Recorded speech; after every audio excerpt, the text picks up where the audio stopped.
آٹے کے نام پہ جو آزاد کشمیر کی ساری پاپولیشن کے لیے یہی نہیں، آپ لوگوں کو اس بات کو اب مزید ہائی لائٹ کرنے کی ضرورت ہے کہ جو آٹے کی سبسڈی آزاد کشمیر کی ساری پاپولیشن کے لیے دی جا رہی تھی، اور آزاد کشمیر میں 40 لاکھ کی آبادی اپنی شو کرتے ہیں، اور پریکٹیکلی آزاد کشمیر میں 25-30 لاکھ سے زیادہ لوگ آزاد کشمیر میں نہیں رہتے۔ باقی لوگ جو ہے یہ بیرون ملک ہیں یا پاکستان میں اپنی وہ جب ان 20-25 لاکھ لوگوں کے نام پہ کروڑوں روپیہ آج تک جو ہے وہ آٹے کی سبسڈی کے نام پہ کھایا گیا ہے، اور جو اس کرپشن کا کوئی وہ یہاں پہ کوئی اکاؤنٹیبل نہیں ہے اس کرپشن کے لیے، تو اس کی اب مجبوراً جو ہے ہمارے پاس کوئی اس کے علاوہ کوئی اور راستہ نہیں تھا۔ یہ آپ نے ظفر آباد عوامی ایکشن کمیٹی نے ایک متفقہ جو چارٹر آف ڈیمانڈ جو کیا ہے وہ میں اس کا پرنٹ بھی آپ کو دے دیں گے۔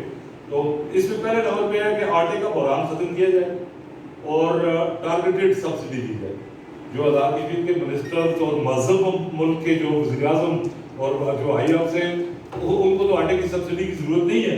جو غریب لوگوں کو جو 20-25 لاکھ سے زیادہ آزاد کشمیر کی آبادی نہیں ہے ان سب کو بھی اگر دی جائے تو پھر بھی کوئی مسئلہ نہیں تھا، لیکن اگر یہ ان کے لیے پاسبل نہیں ہے تو ٹارگیٹڈ سبسڈی جو ہے وہ ان لوگوں کو جو بلو پاورٹی لائن جو لوگ ہیں ان کو آٹے کی سبسڈی کا دی جائے، اور پچھلی کرپشن کا حساب کتاب کیا جائے۔ لوگوں کو پتہ چلنا چاہیے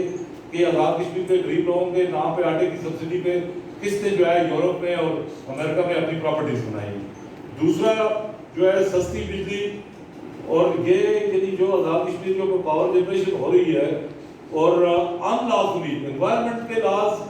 ہیومن رائٹس، فنڈامنٹل رائٹس کو وائلیٹ کر کے جو یہاں پہ پروجیکٹ بنائے گئے، اس کے بعد جو ہے پھر بھی جو ہے وہ آزاد کشمیر کے لوگوں کو اس بجلی کا کوئی فائدہ نہیں۔ تو یہ جو ان شیڈیولڈ اور